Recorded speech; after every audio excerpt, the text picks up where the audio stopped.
This call is now being recorded.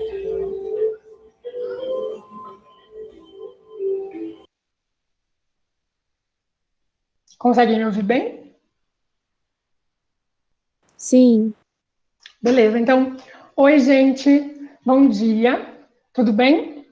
Meu nome é João e hoje a gente vai falar um pouquinho sobre educação surda e sobre a redação no sentido de preparação e alguns aspectos da escrita, mas principalmente da leitura, com um pouquinho de foco na redação do Enem, mas a gente pode tirar algumas dúvidas em relação às outras também, certo? Então, só para retomar na aula passada, se alguém ainda tiver alguma dúvida, fique à vontade para perguntar. Na turma B, eu e na turma A, o Luíde, falamos sobre a estrutura dissertativa argumentativa, que é o foco da redação do Enem. Então, em primeiro lugar, a gente tem que estabelecer uma introdução, escrever uma tese e se posicionar diante do tema, apresentá-lo com clareza, e depois desenvolver em mais ou menos 2 ou 3 parágrafos com a argumentação e a comprovação para aquilo que a gente está dizendo. Não pode ser uma argumentação por constatação, por citação. E aí, para arrematar tudo isso, então, a gente precisa de uma proposta de intervenção, algo realmente prático, né, para sugerir mudanças para aquele contexto. Na parte da conclusão. Alguém tem alguma dúvida? Quer que eu retome um pouco disso? Acho que a gente vai continuar falando sobre. Tá tudo bem? Deixa eu ver aqui no chat, acho que é ok, né? Tá tudo bem. Eu tenho uma pergunta. Pode falar, Você pode. sabe falar em Libras? Não sei falar em Libras, mas algumas coisas eu estudei um pouquinho, e como hoje o nosso tema é esse, eu vou tentar falar sobre alguns sinais, como eles funcionam, né, para a gente entrar um pouquinho no tema. Entendi. Eu faço curso de Libras também. Olha só, que legal, vai ser importante para a aula de hoje, e, enfim, e isso é muito importante, gente, todo conhecimento que vocês tiverem de fora, sejam cursos extras, seja, enfim, algum filme que vocês assistiram, música, vão ajudar muito para elaborar a redação. Então, muito bom. Legal. Então, hoje eu quero mostrar um pouquinho sobre a organização das etapas. O que eu mostrei até agora, então, foi a redação em si, mas o que a gente faz quando pega a prova, né? Porque a gente já está meio nervoso, a prova é extensa. E aí a minha sugestão aqui, claro, é uma sugestão, né? Vocês podem não fazer, mas a minha sugestão é vocês pegarem a prova no dia com a redação, no dia das humanas, e irem direto para folha de redação mesmo. Então, vocês vão ler os textos de apoio, a gente vai ler junto os textos de apoio de hoje, e começar a pensar, né, a professora Maria estava falando de ativar o cérebro, começar a ativar o cérebro para se sensibilizar com aquele tema. Então, em primeiro lugar, ler as instruções para redação, os textos motivadores e a proposta de redação.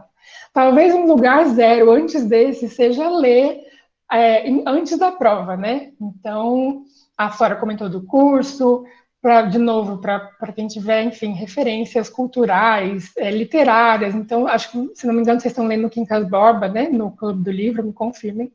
E aí, é sempre bom acrescentar essas referências para mostrar para quem estiver corrigindo que você não está vindo do nada para argumentar sobre aquele tema, né? Você tem um embasamento, tem de um ponto de partida para aquilo.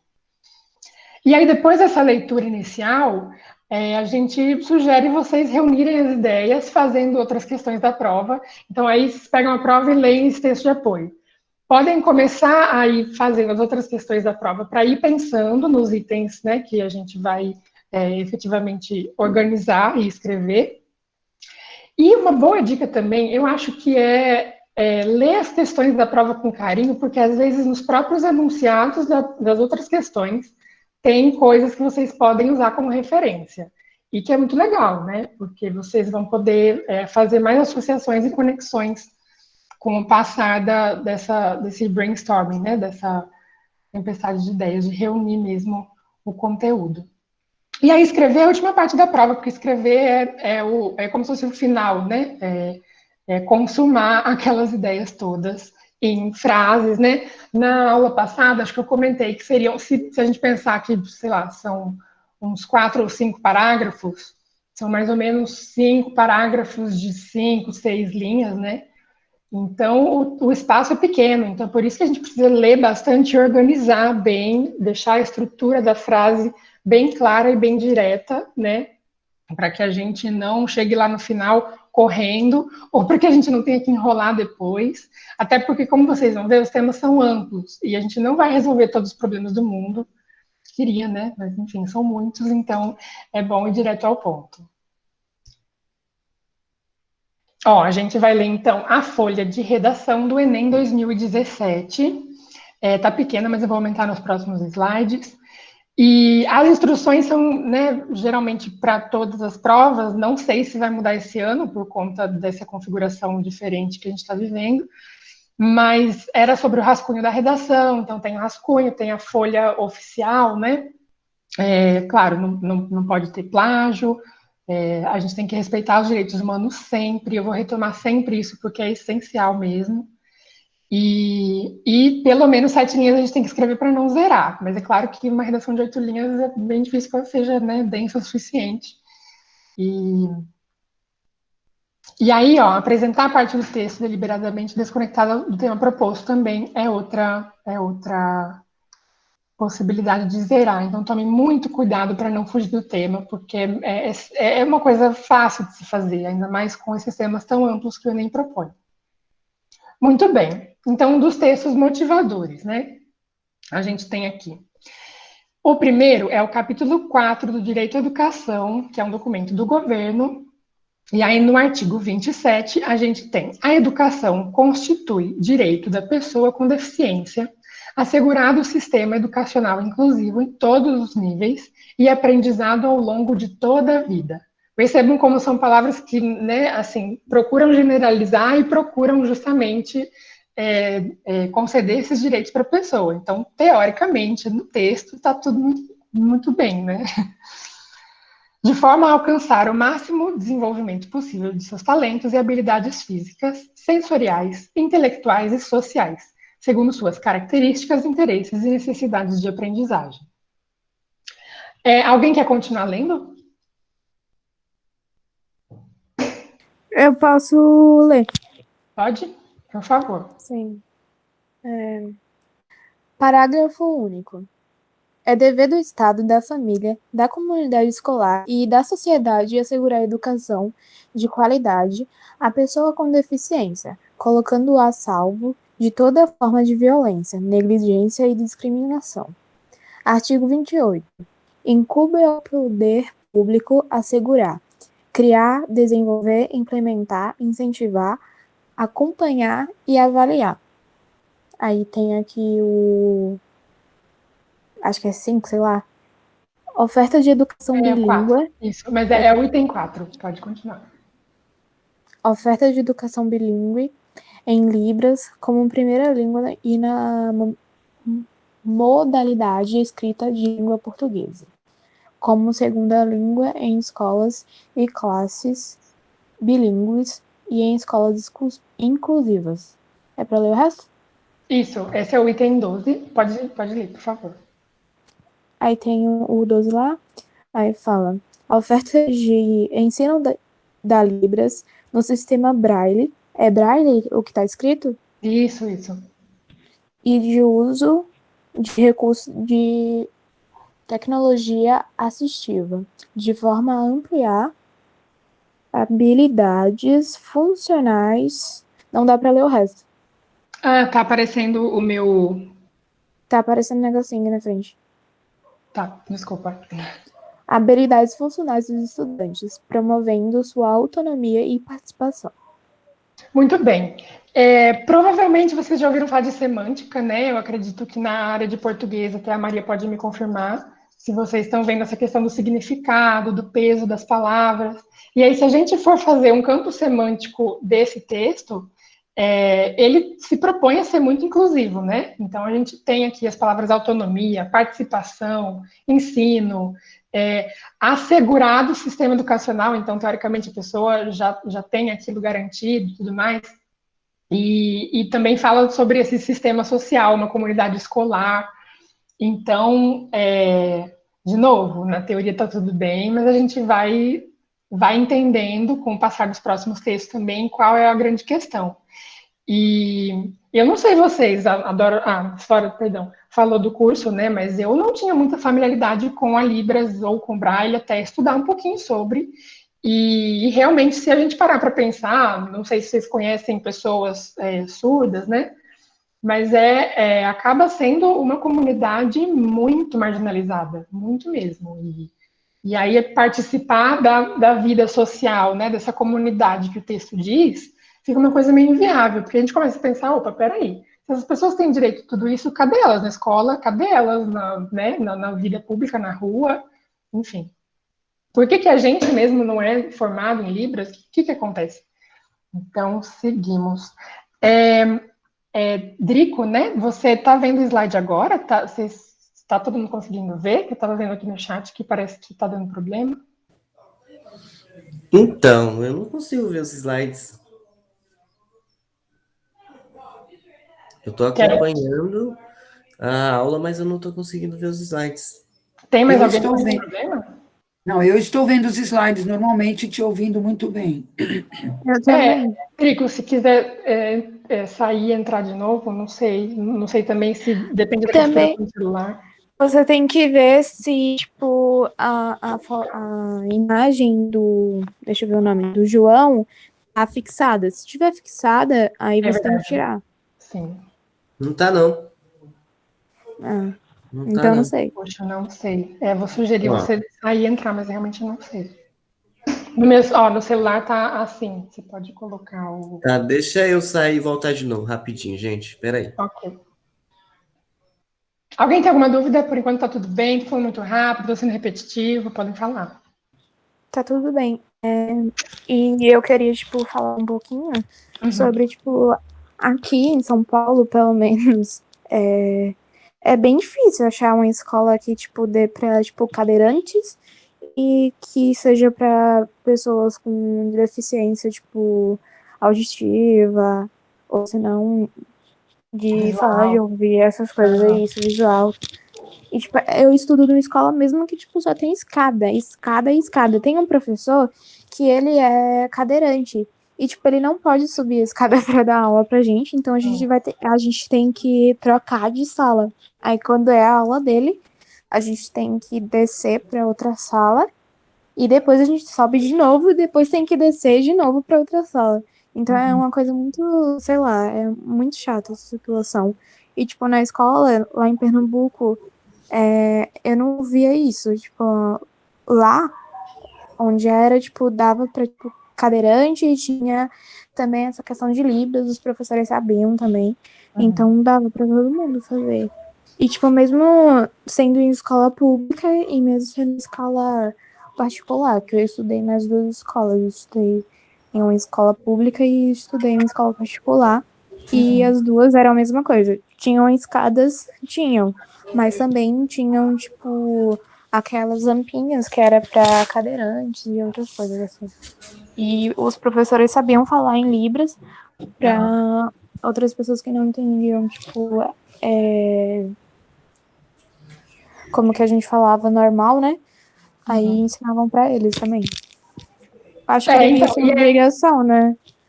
Exatamente. E aí é esse tipo de sensibilidade, exatamente, que eu quero que vocês comecem a aguçar, porque aí essa escola é construída para quem, né? Para que pessoa que tem que formação e tudo mais. E aí, nesses dados aqui agora dos próximos textos motivadores, a gente tem isso de um jeito ainda mais evidente, né? Tinha comentário da matemática, acho que foi um pouco pretencioso, né? Não vai ser tanta matemática assim, mas a gente tem um gráfico que pode ser analisado de diversas formas e que é muito interessante a gente pensar que é possível tanto colocar os dados do gráfico, né, claro, de forma interpretada já no texto, quanto alterar e, sei lá, até fazer algum outro cálculo para mostrar o mesmo dado de uma forma diferente, porque você vai conseguir mostrar mais vocabulário e maior domínio, né, tanto do gráfico quanto do texto.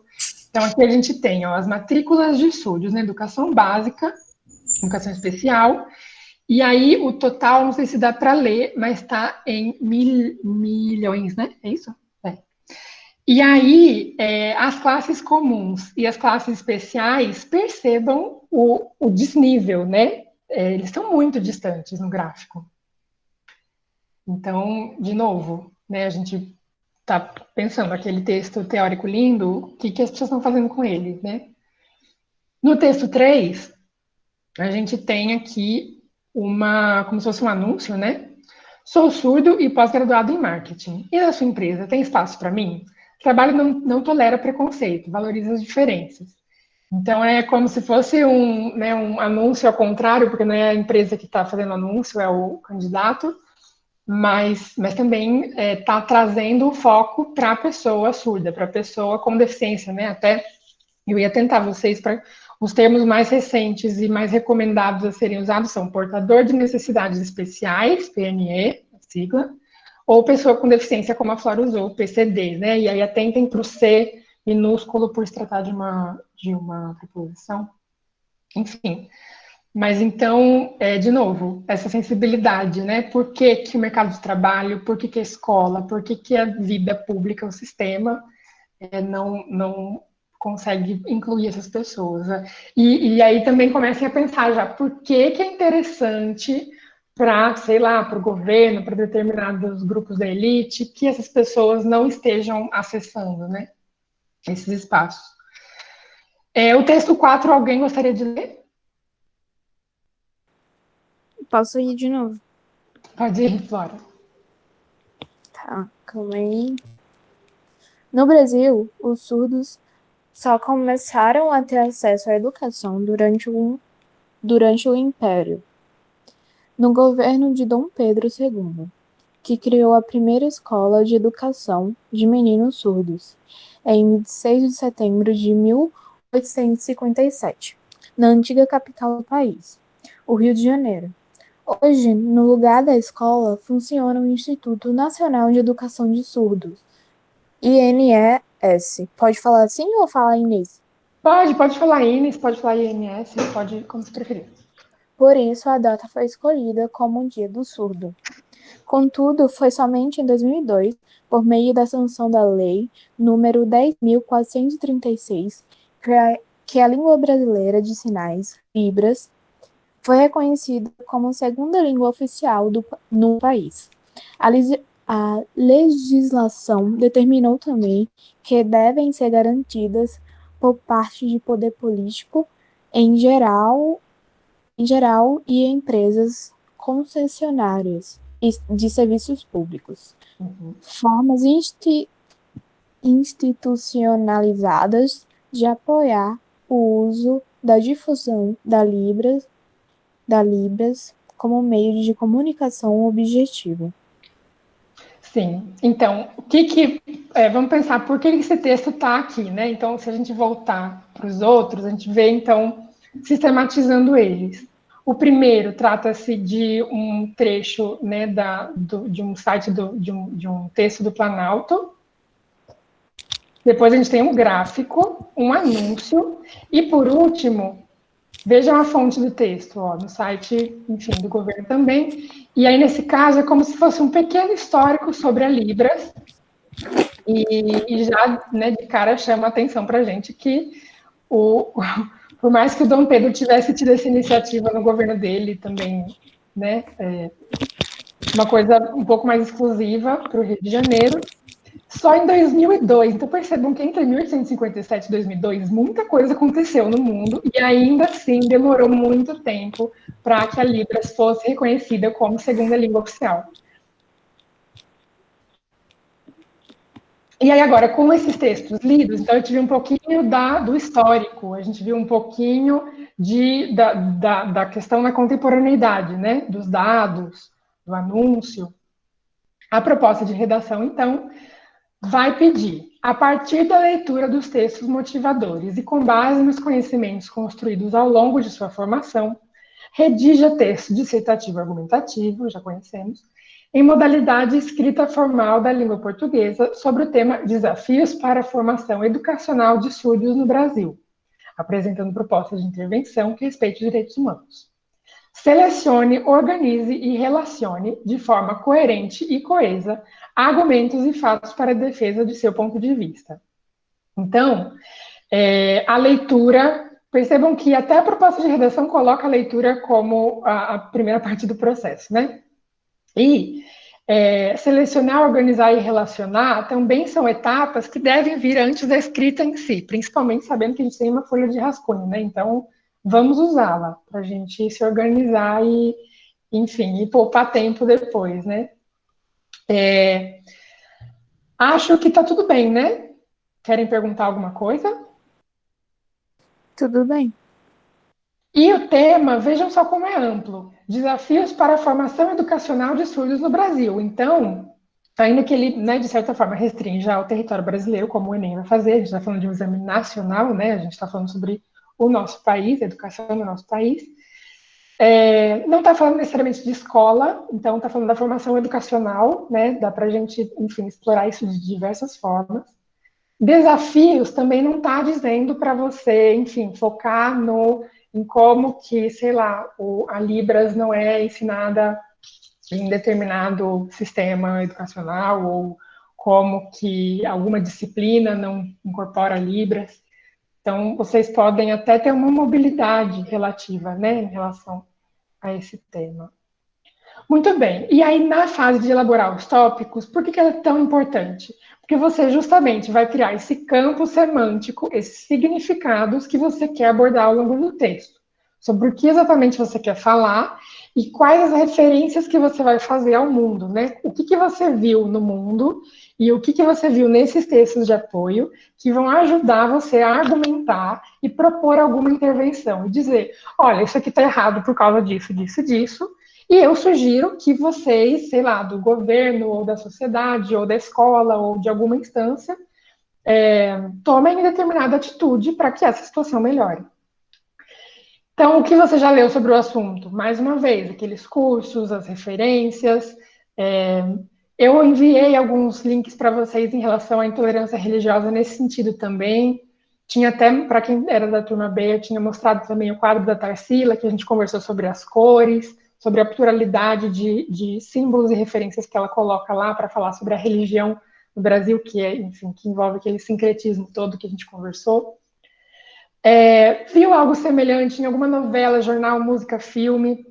E aí tomem cuidado para vocês não usarem uma experiência pessoal para argumentar em nome de algo social. Então, por exemplo, sei lá, eu vi o meu tio brigando com alguém na rua. Não, primeiro, a gente não pode pessoalizar demais o texto.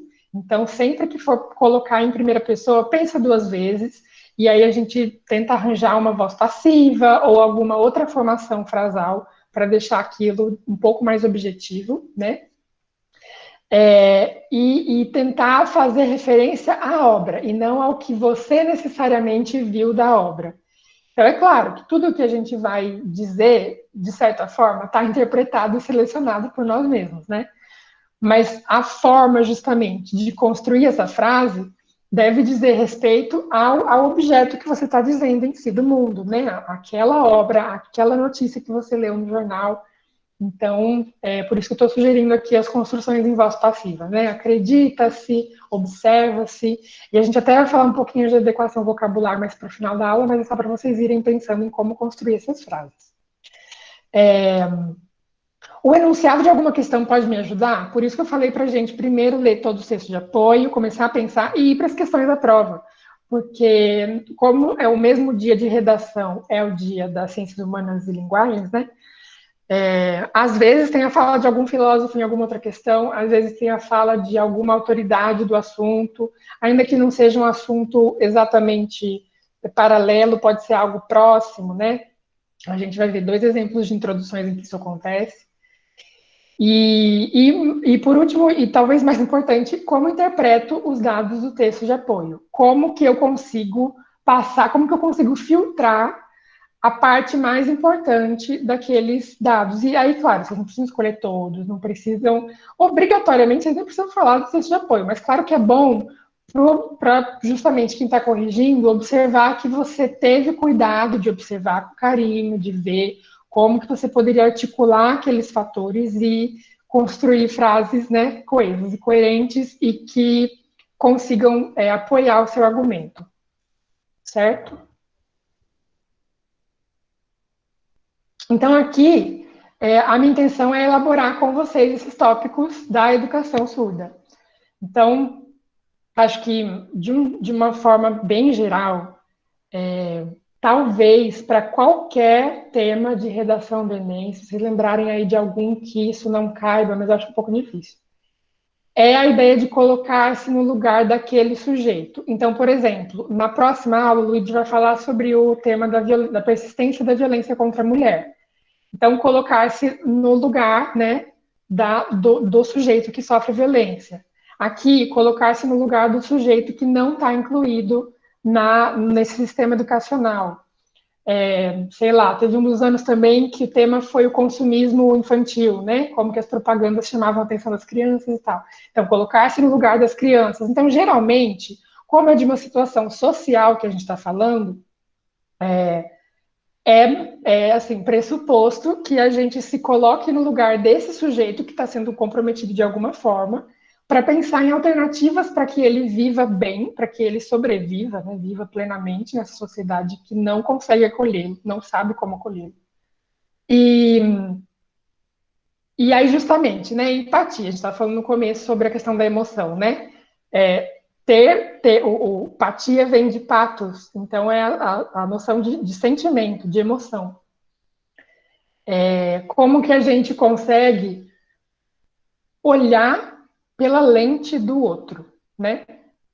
Então, por isso eu estou falando tanto de sensibilidade e tal, justamente para a gente fugir daquela ideia de infringir os direitos humanos, né? É o que a gente não quer. E aí, agora, sim, nesse caso específico, a gente tem a constituição de uma língua, a língua brasileira de sinais, na sigla Libras, que, como a gente já comentou aqui, não é de conhecimento geral. E aí, assim, é diferente, né? Se a gente fala, por exemplo, eu não conheço, estou dizendo de uma experiência individual. Se eu digo que muitas pessoas não conhecem, a gente está falando de algo social. Então, isso é válido para colocar na redação, que a gente está dizendo. Ainda que naquele texto 1 as coisas sejam teoricamente acessíveis e inclusivas, na nossa experiência prática de vida como aluno, né, isso não acontece. Então, por mais que para aquela cultura surda a língua seja constituída, não existe um diálogo tão profundo entre a cultura surda e a cultura ouvinte. E aí a gente também se coloca na redação, e aí, de novo, não de forma individualizada, mas de forma social, certo? Então, aí a gente já vê também esse contraste entre a cultura ouvinte e a cultura surda. Aqui do lado, esse sinal, né? Se a gente fala gesto, inclusive, é até uma redução, né? Porque o gesto geralmente é uma parte só do sinal. O sinal envolve a expressão facial e tudo mais. Então, o sinal da Libras, né? E embaixo eu coloquei uma foto do instituto que estava lá no texto, o Instituto Nacional de Educação de Surdos. A gente costuma falar INES, Flora, que você tinha perguntado, mas né, tanto faz. Então, de novo, cultura ouvinte, cultura surda, como que esses embates sociais acontecem, se eles acontecem, por quê ou por que não. E a ideia de surdez. O surdo, com o passar do tempo, a gente foi conhecendo a melhor forma de lidar, e a gente, eu digo ouvinte, né, que na maior parte das vezes constitui, enfim, os conteúdos a respeito de todo mundo, né, a gente se acha capaz para fazer isso, para generalizar. Durante muito tempo, eles foram chamados de deficientes auditivos, e vocês podem até ver aqui embaixo, ó, que a FENEIDA, a Federação Nacional de Educação e Integração, era, acho que até os anos 90, era essa federação dos deficientes auditivos, e depois passou a ser uma federação dos surdos, né? Então, essa questão de como nomear, como usar as melhores palavras para justamente incluir, pela língua, pela redação, essas pessoas marginalizadas socialmente, né? Então, esse tipo de olhar que eu gostaria que vocês tivessem, para quando vocês pegarem a redação e falar, nossa, como que me coloco no lugar dessa pessoa? Ou então, eu já sofri com isso? Alguém já sofreu? Por que será? Ao interesse de quem que isso atende, né? Então, despertar esse senso crítico. Aí, como se fosse uma definição, talvez, né, do grupo surdo. O grupo étnico-cultural diferente da comunidade ouvinte. Então, além da língua, eles têm justamente uma outra cultura, né? A Libras é uma língua muito visual. Então, por isso que eu comentei, geralmente a gente se refere à sintaxe, a ligação das frases, né, no nosso caso, do ouvinte, é dada pela expressão facial. Então, a Libras envolve uma colocação no espaço das coisas, envolve uma expressão facial, envolve muitas vezes, né, de pergunta, de interrogação, para que a interação seja ainda mais intensa, mais profunda. E aí, uma ideia comum ao conceito de cultura, né? A procura por significados em comum. Então, é uma língua visual porque é uma característica muito forte dessa comunidade, é o visual, né? Estavam falando do cérebro no começo de novo, né? Os sentidos também. Então, se um sentido não é tão aguçado, o outro pode ser mais, né? Então, pensando nisso, ao invés de olhar como um deficiente auditivo, a gente poderia muito bem observar como a visão é aguçada, envolve muitos outros fatores. Muito bom. Então, eu coloquei aqui também o nome do Charles Michel Delepé e do Edouard Rouet, vocês não precisam saber os nomes deles, mas eu queria dizer que é muito interessante que a Libras é influenciada pela LSF, pela língua francesa de sinais, né? Pela língua de sinais francesa, perdão. E aí eu queria até contar que no ano passado eu conheci uma menina francesa chamada Melodie, no sentido de melodia mesmo, né? E os pais dela eram surdos e ela era ouvinte e, é claro, ela era fluente na língua francesa de sinais. E aí a gente estava falando de alguns sinais, né, parecidos, eu sabia alguma coisinha também, e ela falou que música é o mesmo sinal da Libras, né? Então, eu trouxe o nome deles dois aqui, do Delepé e do Rouet, porque eles foram essenciais naquele momento que a gente leu do texto do Dom Pedro II, em trazer aquele sistema educacional francês para o Brasil. Até por isso que essa língua francesa de sinais tem tantas similaridades com a Libras. O DLP foi o primeiro que instituiu o sistema educacional público, né, para a cultura surda na França, e o Rouet foi a pessoa que trouxe, efetivamente, ele veio para o Brasil no final do Segundo Reinado, e trouxe essas pesquisas para cá. E foi aí também que a Libras se iniciou, né, como a gente viu lá no texto.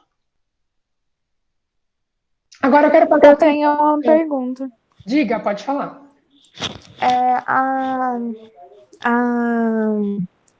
Ai, nossa, como é o nome? A Libras, ela é universal? Não, universal está perguntando em relação a todos os países, né? Isso. Não, a sigla Libras é uma sigla para língua, né? LI, brasileira de sinais. Então, não necessariamente cada país, mas a gente pode mais ou menos afirmar que sim, cada nação tem a sua língua de sinais. Entendi. E aí o exemplo que eu dei, né, da francesa, algumas coisas são semelhantes, como o sinal de música, mas não todas. Então, por exemplo, para quem quiser... não sei se alguém já assistiu Um Lugar Silencioso. É um filme recente, até saiu a segunda parte já. É um filme que é basicamente inteiro falado na língua estadunidense de sinais. E aí lá tem sinais bem diferentes daqui, para o mesmo significado, né? Então não é universal. Inclusive, Flora, até teve uma tentativa disso, criaram um gestuno no final do século XX. E aí, assim como o Esperanto, que também foi uma tentativa de unificar todas as línguas, né? a gente pode falar que flopou, assim, não rolou muito, a aceitação não foi muito boa. E a língua é uma coisa muito, é muito natural, né? É muito orgânica mesmo. Então, não dá muito para a gente impor as línguas. No fim, talvez o Esperanto fosse algo que eles esperassem que fosse como o inglês hoje, né? Que é mais ou menos uma coisa um pouco mais unificada, né? Por outras questões, por questões políticas, econômicas, não vou nem entrar nesse aspecto aqui, a gente pode falar sobre uma outra aula, mas não é unificado, não. E aí essa tentativa não deu certo, então não será unificado tão cedo. Mas difícil, né? Porque se a gente pensar. E também até uma, sei lá, não sei se é um estereótipo, mas é uma coisa que a gente, como ouvinte, se pergunta, né? Por que será que não? E por mais que para a gente até faça sentido essa pergunta, para eles talvez seja até um pouco invasivo no sentido de, não, cada um é uma nação, né? Cada lugar vai ter as suas referências, a sua cultura, né? Então, sei lá, em Libras provavelmente existe o termo acarajé e na língua francesa provavelmente não, né? Sei lá. Mais Ô, alguma João, pergunta, gente? Diga. João, posso falar uma coisa? Olha, Claro. inclusive, com relação a isso, é importante a gente lembrar que até dentro dos países existe muita controvérsia, porque existem até sistemas diferentes. Por exemplo, nos Estados Unidos, que é um país que não tem muita unidade de nação para muitas coisas, porque eles são separados por estados, né? E muitas vezes cada estado tem sua própria legislação, o que é Uhum. crime num estado não é crime no outro. Eles têm uma estrutura política muito mais voltada para a divisão estadual do que federal.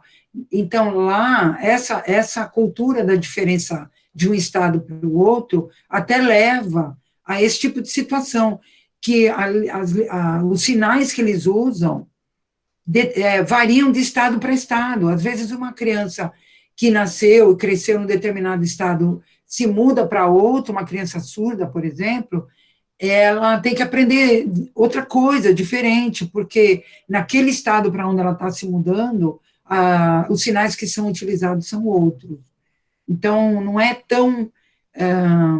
Assim, no Brasil, por se tornar uma língua oficial e explica o fato de que nas apresentações públicas tem sempre alguém traduzindo Libras, Uhum. porque isso é obrigado por lei, né, para que aconteça. Então, unificou-se uma determinada forma de se expressar via sinais, por causa Uhum. que ela foi imposta pela legislação. Em outros países não é assim. Outra coisa que era importante a gente perceber é a diferença entre língua e linguagem, né? No caso do Brasil, ela é considerada uma língua, ou seja, um idioma, e não uma forma de se expressar. Isso é importante. E outra coisa que eu queria lembrar é que as pessoas que têm deficiências físicas, o cego, o surdo, o cadeirante, eles, até onde eu sei, eles não gostam muito de ser chamado de portador de deficiência. Isso é algo que se estabeleceu aí nos anos 90, 2000, que era uma questão de tentar suavizar a forma como a gente se relacionava com essas pessoas. Mas eles próprios, por exemplo, o cego não gosta de ser chamado de portador de deficiência visual, ele não gosta disso. Ele gosta de ser chamado de cego. As associações que trabalham com cegos deixam isso sempre muito claro. E também os surdos. Olha, eu sou surdo, me chame de surdo, não me chame de portador de deficiência auditiva. Né? Então, isso também é algo que está em discussão, mas que a maioria das pessoas já compreendeu que esse negócio de portador de deficiência não tem nada a ver. Sim, sim, é isso mesmo, né? A gente está especificando, quando a gente diz cego, surdo, a gente está especificando qual é a questão, né? Para a sociedade lidar com a pessoa. Porque é justamente sobre isso, né? Não, total, Maria. E uma coisa também que eu acho que é sempre interessante da gente pensar quando for escrever redação, principalmente para o Enem, é esse movimento de pensar como é que a sociedade lida com esse tipo de questão da pessoa, né? Porque muitas vezes a pessoa está se desenvolvendo ali, como ela pode, e a sociedade é que não inclui, né? Não aceita ou utiliza esses termos. Ô, João, só lembrando assim que a sociedade somos nós, Claro, né? Então, total. quando a gente diz como a sociedade lida, é um momento de pensar como eu lido com isso, né? Uhum, Porque, assim, a lei proíbe uma escola de negar matrícula para uma criança surda, cega, cadeirante, enfim, todo tipo de deficiência física ou mental, mas, muitas vezes, os próprios pais de outras crianças dizem, ai, era bom não ter, porque, ai, o que vai ser? O meu filho vai ficar uhum, impressionado. Então, a sociedade somos nós, né? É importante a gente saber como a gente lida com isso, qual é a nossa forma de agir e até onde a gente é preconceituoso nas entrelinhas, né? Até onde a gente tem uma formação preconceituosa. Então, às vezes, você é uma pessoa negra ou preta, conforme a designação que a pessoa queira ser chamada, mas ela é para ser preconceituosa em relação a outras coisas. uhum. Então, assim, ela luta contra o racismo, contra o preconceito racial, mas não se posiciona em relação ao deficiente. No começo da aula você fala assim, onde estão as pessoas surdas? Eu não vejo elas nas escolas, não vejo elas no cinema, não vejo elas por aí. E os anões, já parou para pensar nisso? O Brasil tem uma população muito grande de anões, que não tem a menor condição de pegar um ônibus, né? Não tem a menor condição de subir no transporte público, Uhum. estão no supermercado fazendo compras e todo mundo fica olhando de uma forma bem ridícula, não alcançam, por exemplo, o caixa do supermercado para colocar a senha do cartão, não alcança, simplesmente isso. Então, a sociedade fechou as portas para essa população. Então, é importante a gente perceber a nossa posição perante determinadas coisas. Não se a sociedade fosse um terceiro, como a No sociedade. total. Eu estou É. inserida, eu faço parte da sociedade, eu sou a sociedade. Uhum, todo dia, toda hora, né? Sim. Todo dia, toda hora, João. Agora eu vou entrar na introdução, gente, mas eu acho que. Não sei se vocês anotaram isso que a Maria falou, mas por favor, porque é bem, bem importante. A gente está falando aqui agora, né, nesse momento, nesse exemplo, sobre a questão da educação surda. Mas, como o exemplo que ela deu dos anões, claro que podem existir vários outros exemplos na prova desse ano, né? Então, fiquem sempre atentos e tenham sempre essa sensibilidade de se posicionar, é fundamental mesmo. E se colocando nesse social, né? Que não é nunca uma coisa, enfim, inventada ou imaginária. Alguém gostaria de ler a introdução dessa primeira pessoa? Eu selecionei aqui duas introduções para a gente ver, de pessoas de estados diferentes. E colocaram alguma coisa no chat? Acho que não. Certinho. Se quiser, eu leio. Ah, pode ler, por favor. Na obra Memórias Póstumas de Brás Cubas, desculpa, o realista Machado de Assis expõe, por meio da repulsa do personagem principal em relação à deficiência física. Ela era coxa, entre aspas. A maneira como a sociedade brasileira trata os deficientes. Atualmente, mesmo após avanços nos direitos desses cidadãos, a situação de exclusão e preconceito permanece e se reflete na precária condição da educação ofertada aos surdos no país, a qual é responsável pela dificuldade da inserção social desse grupo, especialmente no ramo laboral. Obrigada, Flora. De nada. Então, a Isabela, percebam como ela escolheu apresentar o tema. Ela poderia, enfim, escolher inúmeras obras, escolher inúmeras formas de fazer isso, mas ela optou por Memórias Póstumas de Brás Cubas, que é um livro do Machado de Assis que já caiu na FUVEST, que, enfim, está disseminado na cultura popular. Gostaria que mais, mas, enfim, é um livro que geralmente é pedido pelos vestibulares. E aí ela pega esse exemplo de uma das personagens que é, enfim, maltratada pelo protagonista, que vai fazer uma oposição por ela ser coxa, mais bonita, enfim, como se, né, por ela ser coxa, isso fosse uma coisa muito problemática e que ele despreza, e aí ele, enfim, marginaliza ela.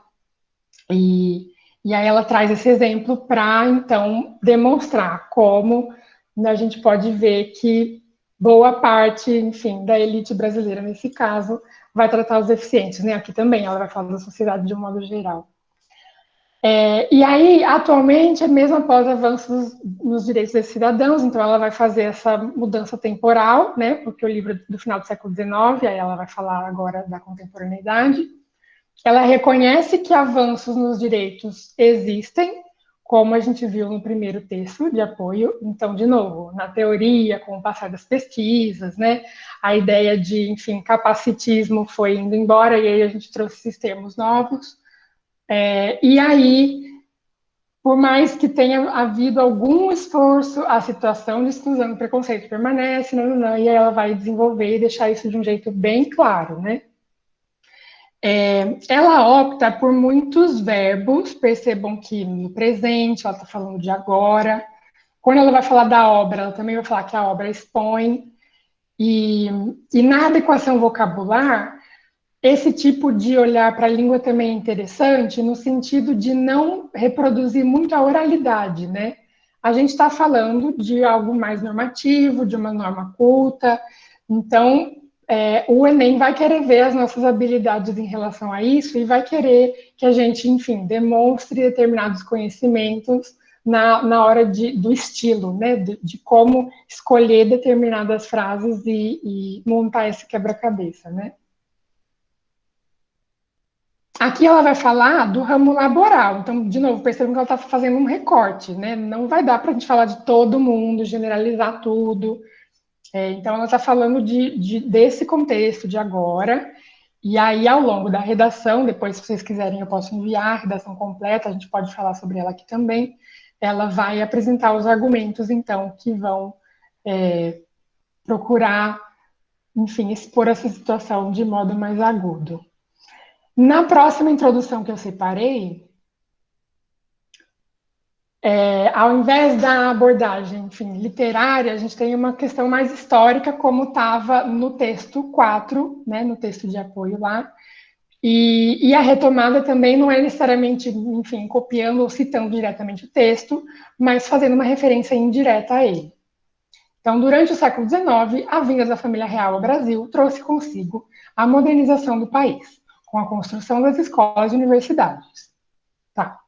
Também, na época, foi inaugurada a primeira escola voltada para a inclusão social de surdos. Então, percebam que ela está introduzindo o tema na segunda frase, né? Ela optou por primeiro dar o panorama, né, geral, histórico, e aí depois recortar a inclusão social dos surdos nesse contexto que ela apresentou antes. Não se vê, entretanto, na sociedade atual, tal valorização educacional relacionada à comunidade surda, posto que os embates que impedem sua evolução tornam-se cada vez mais evidentes. Desse modo, os entraves para a educação de deficientes auditivos denotam um país desestruturado e uma sociedade desinformada sobre sua composição bilíngue. Então, de novo, a gente tem aqui verbos no presente, a gente tem conectivos, vejam, também desse modo, na época. Ela opta pelo não se ver. Eu até vou dar um exemplo aqui depois do ocorre, mas como ela está falando, enfim, nessa observação, né, de novo, da sociedade, e como a Maria apontou, não de fora, mas estando presente nela, o se ver pode servir, mas eu não vou sugerir que vocês usem, eu vou sugerir o ocorre, por ser justamente uma demonstração um pouquinho mais interessante do uso da norma culta. E, gente, tudo isso que eu estou dizendo, da norma culta, de usar um termo ao invés do outro, são sugestões, né? O estilo de escrita é muito próprio de cada um. As sugestões que eu faço são justamente por entender um pouquinho os mecanismos do Enem e por tentar fazer com que vocês, enfim, se encaixem nos moldes que eles propõem, né? Talvez outras formas de dizer, outras formas de apresentar fossem mais interessantes, mas não caberiam nessa estrutura de texto.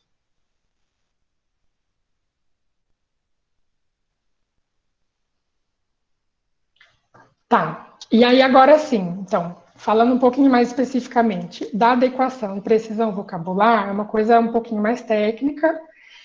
Eu não vou me aprofundar muito nisso, primeiro porque o tempo já passou, e segundo porque o Luigi vai dar essa aula sobre, mais especificamente sobre pontuação daqui 3 semanas, né? Então, as sugestões que eu vou fazer são em relação à linguagem formal. Então, lembram do se vê? Não se vê. Eu vou sugerir que vocês usem o ocorre, ou, ao invés de falar algo que se conecta com o outro em relação a, para a gente não repetir o que o tempo todo, então, optar por construções diretas, né? E no presente, é mais interessante que os verbos estejam no presente, porque a gente está falando de uma situação que acontece agora, né? Que a gente experiencia, que a gente vivencia. O deve também, outro verbo no presente, que é interessante também de ser usado, talvez, na proposta de intervenção, dizendo que determinado ministério ou determinada instância deva fazer tal coisa, né, como uma proposta de intervenção mesmo. Evitar clichês, então, assim, luz do fim do túnel, criar coragem, pensar positivo, não cabe nessa estrutura do Enem. Preferir adjetivos adequados, objetivos, né, então, não falar que algo é puro ou é absurdo, mas sim que é negligente, que é conivente, que é essencial, porque aí a gente está tentando fazer com que o nosso argumento se torne objetivo. De novo, eu não estou falando que a gente sempre é objetivo, né? Claro que tudo que é dito vem de alguém que pensou alguma coisa, que sente alguma coisa, mas no caso do Enem, a gente precisa se adequar a essa estrutura um pouco mais objetiva e um pouco mais em terceira pessoa. A economia verbal, então, ao invés de falar, sei lá, usar o gerundismo, né? Estar fazendo, por exemplo, a gente usa o estará, contraria, simplificar, né? Então, ao invés de tornar simples, para a gente realmente dizer as coisas de um modo um pouco mais direto, né? E economizando um pouco de palavras, né? Quem lembrar da aula passada vai se recordar que a gente falou de uma introdução que tinham, tipo, 3 linhas falando uma coisa que poderia ser dita em 10 se a pessoa tivesse um pouco mais atrapalhada ali na redação. Então, prezem pela objetividade na redação do Enem, é importante. E aí, na próxima aula, então, o Luigi vai comentar um pouquinho sobre a pontuação. Aí eu agradeço vocês, o pessoal que estiver assistindo em vídeo também, convido todos a, então, escrever sobre esse tema da educação surda, e caso vocês tenham qualquer dúvida, podem mandar mensagem, podem escrever, e é isso, muito obrigada. Se quiserem fazer perguntas também podem, beleza?